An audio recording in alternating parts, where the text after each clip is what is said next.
¿Cómo están, chicos? Muy buenos días. Bienvenidos una vez más a nuestras clases de manera virtual. Hoy tenemos en el área de matemática un tema muy interesante que es analizamos gráficos estadísticos para resolver problemas. En nombre de Miss Rosy, quien les habla, Miss Giovanna, les damos un cálido saludo y bienvenidos a esta sesión.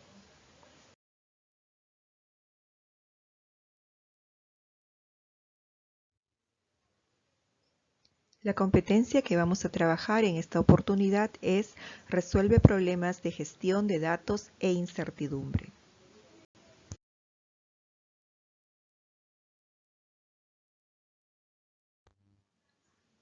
Muy bien, chicos, empecemos. Pero vamos a partir de la siguiente pregunta. ¿Qué conocemos acerca de los gráficos estadísticos? A ver, vamos a recordar todo lo que hemos aprendido a lo largo de estos años y me vas a responder lo siguiente. ¿Qué es un gráfico? ¿Qué sabemos acerca de la estadística? ¿Para qué se usan los gráficos estadísticos? ¿Será posible que estos gráficos nos ayuden a resolver problemas? ¿Tú qué dices? Socialicemos al respecto.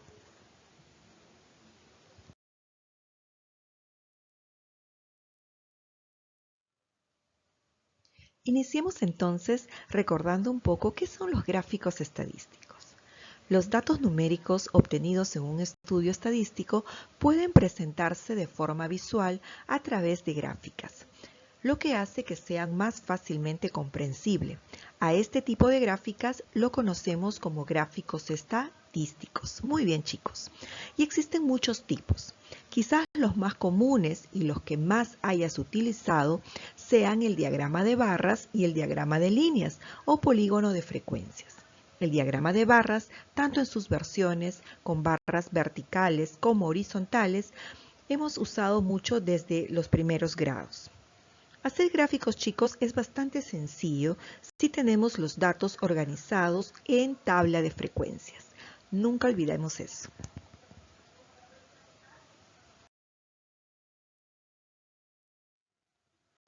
Empecemos recordando nuevamente cómo son los gráficos de barras. Ahí tenemos en la parte derecha un gráfico de barras ya estructurado y a la izquierda su respectiva tabla de frecuencias. Veamos qué hacemos con este gráfico.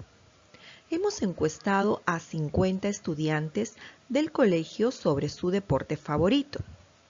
Los resultados los hemos organizado en esta tabla de frecuencias. Tenemos a los deportes en la primera columna y a la frecuencia absoluta en la segunda columna. Hemos representado a su vez gráficamente mediante un diagrama de barras para obtener una visualización general de los resultados de nuestra encuesta. Entonces, quiere decir que los que prefirieron baloncesto son 12 estudiantes y por ello están ubicados en el número 12. Yo le puedo asignar un color diferente a cada barra para una visualización un poco más atractiva y motivadora. En fútbol tengo a 8 estudiantes, en balonmano a 10, en tenis a 6, en atletismo a 3, en voleibol a 5 y en natación a 6, haciendo un total de los 50 estudiantes que mencionamos en un principio. Con este gráfico yo podría formular muchas preguntas y de esa manera tener la comprensión de un problema, ¿sí? Ahora veamos el otro tipo de gráficos. Entonces, ¿qué hicimos para construir nuestro gráfico? El proceso para construir un diagrama de barras, mis queridos estudiantes, es muy sencillo. Se van a construir dos ejes. El eje horizontal o eje de abscisas nos va a representar los datos o modalidades obtenidas. En este caso y el ejemplo que ustedes pueden estar visualizando, tenemos deportes, ¿verdad? Baloncesto, fútbol, balonmano, tenis, atletismo, voleibol y natación. Y en el eje vertical, también conocido como el eje de ordenadas, se van a representar con números las frecuencias de cada uno de estos datos o modalidad. Sobre el eje horizontal se van a levantar las barras o rectángulos de igual base hasta la altura del valor numérico de la frecuencia de cada modalidad. En nuestro caso, por ejemplo, el baloncesto, se levanta la barra hasta el número 12, porque imaginamos que son 12 estudiantes que practican este deporte. En el caso del fútbol, hasta el número 8, de balonmano hasta 10 y así sucesivamente. Esta es la forma como se construyen las barras verticales.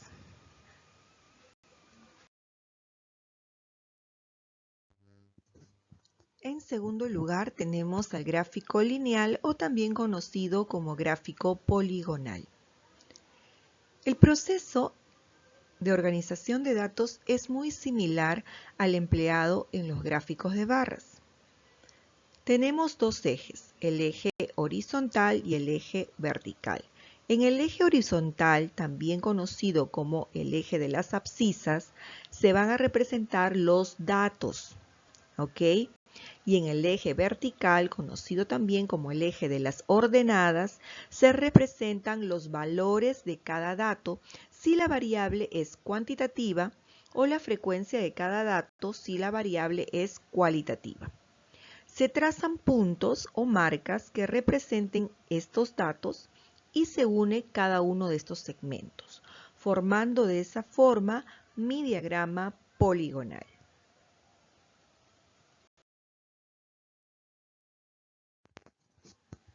A continuación veremos un ejemplo. En este ejemplo, chicos, hemos tomado las temperaturas mínimas durante una semana de la estación meteorológica del colegio y lo hemos representado como una línea poligonal que nos indica muy bien las variaciones. Veamos nuestra gráfica.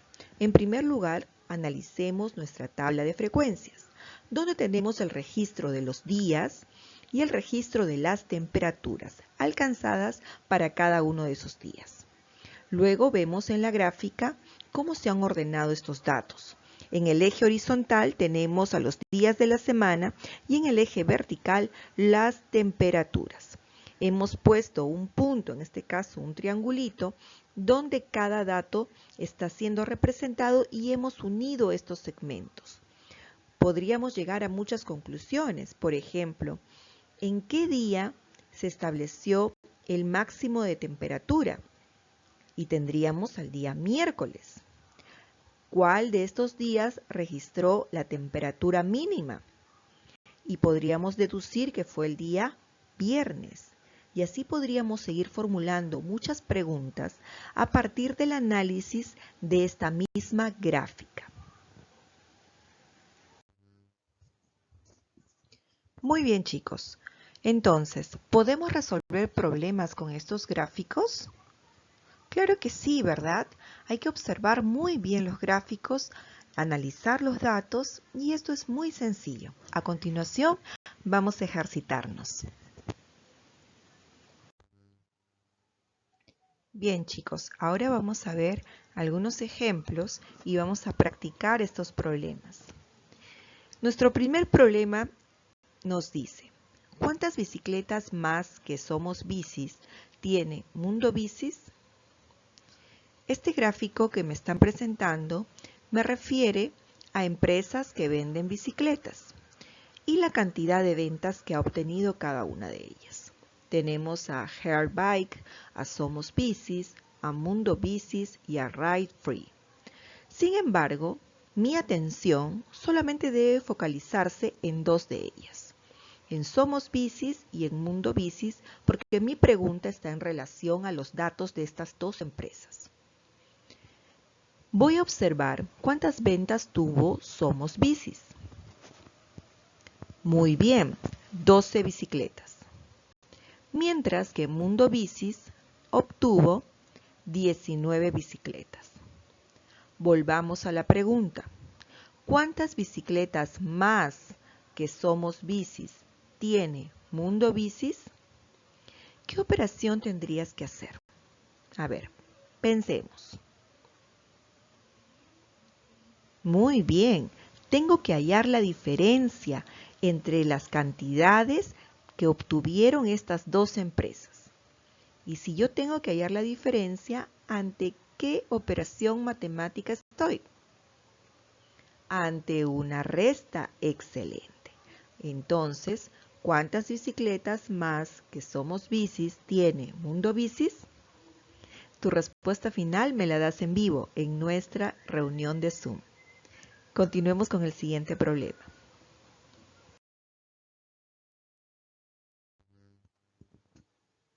Veamos un segundo ejemplo. ¿Cuántas estrellas de mar rosas y amarillas hay en total? Nuevamente estoy frente a un gráfico de barras verticales, donde está registrada la cantidad de estrellas de mar de acuerdo a sus colores. Tengo estrellas de mar azul, estrellas de mar rosa, estrellas de mar amarillo y estrellas de mar naranja, cada una registrando la cantidad que tiene.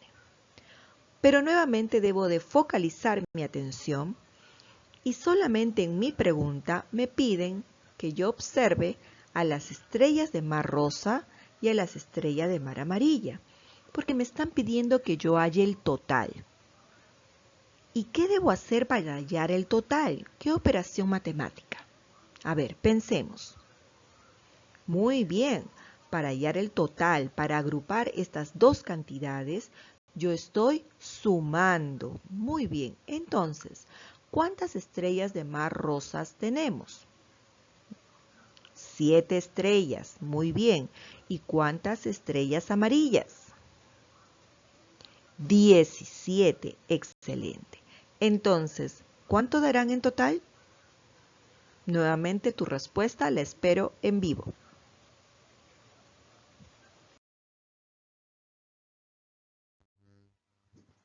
Bien, ahora tenemos otro problema.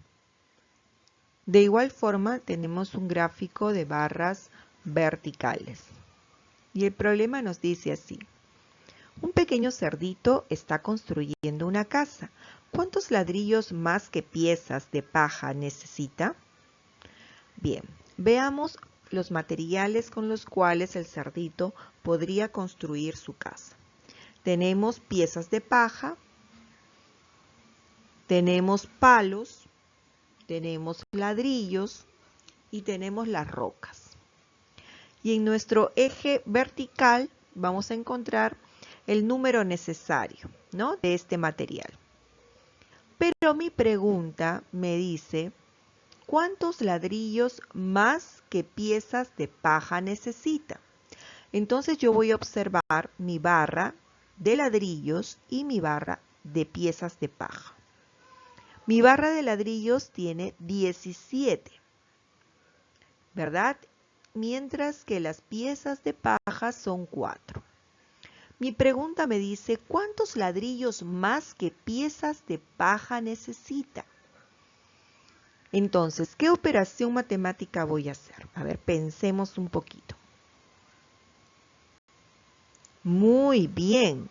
Yo debo de encontrar la diferencia entre las piezas de paja en relación con los ladrillos. Y para ello voy a tener que hacer una resta.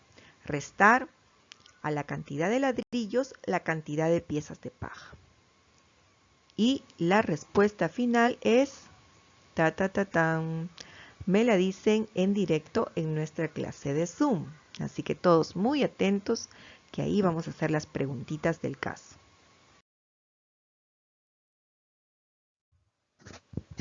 Muy bien, chicos.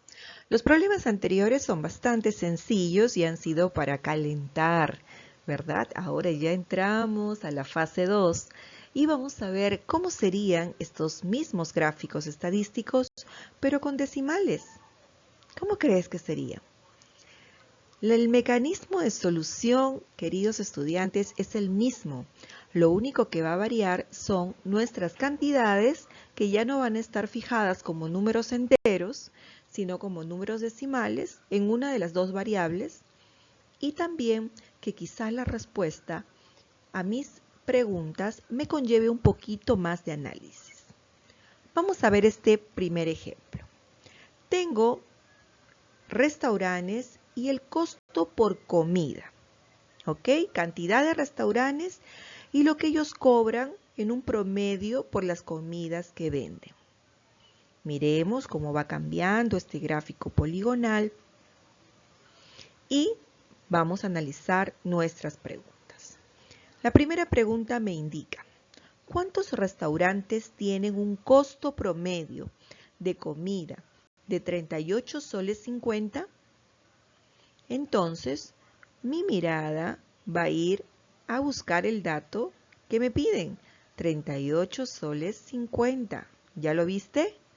Muy bien, ahora dirige ese punto que ya lo ubicaste, dirígelo hacia la otra variable de cantidad. ¿Cuántos restaurantes han tenido el costo de 38 soles 50? Muy bien, tus respuestas luego las vamos a socializar en vivo. A partir del siguiente gráfico podríamos deducir que la mayoría de restaurantes tienen los precios del mercado más elevados. ¿Tú crees que la mayoría de restaurantes tienen los precios del mercado más elevados? Mira la gráfica y respóndeme sí o no. Y luego me vas a sustentar el por qué en nuestra reunión en vivo.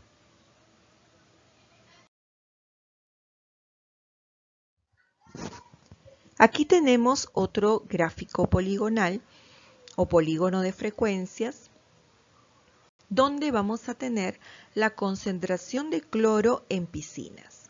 Ese es mi dato.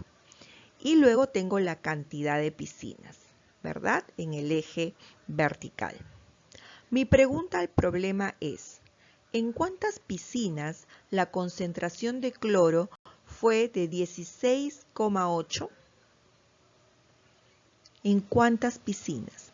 Mis ojos automáticamente van a ir en búsqueda de ese dato. ¿Ya lo ubicaste? Muy bien.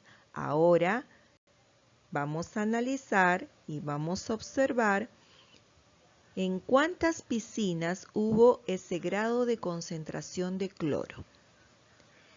Si tú te has dado cuenta que hay un dato muy interesante, mis cantidades van subiendo de 2 en 2.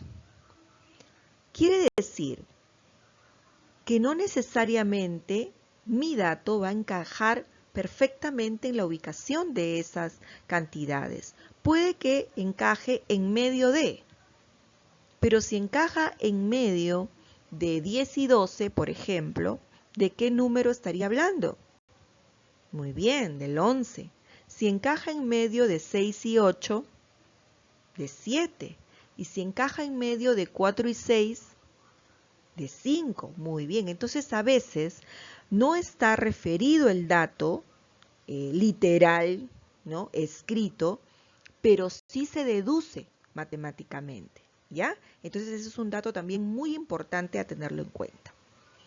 Tu respuesta luego la socializamos en vivo, como ya hemos ido anticipando. Ante la siguiente pregunta, ¿cuántas piscinas tuvieron una concentración de cloro menor al 16%? Entonces, nuevamente, tu mirada fíjala en los datos que sean menores de 16%. En esta oportunidad te estás dando cuenta que no solamente vas a encontrar un dato, sino que pueden haber varios datos que cubran y que encajen con esas características. Entonces también yo tengo que tenerlo en cuenta y considerarlo. Quiere decir, maestra, que a veces no va a haber una única respuesta efectivamente. En este caso, ¿cuántas piscinas tuvieron una concentración de cloro menor al 16%? Yo tendría que calcular cuántas en total tienen estas características, ¿ya? Y vamos a ver que hay varias variables que nos van a ayudar a obtener esta respuesta. Nuevamente, nuestra respuesta final y ganadora va a ser en nuestro encuentro por Zoom dentro de breves instantes. Un saludo muy afectuoso para todos ustedes que han estado trabajando con mucho empeño y las felicitaciones del caso.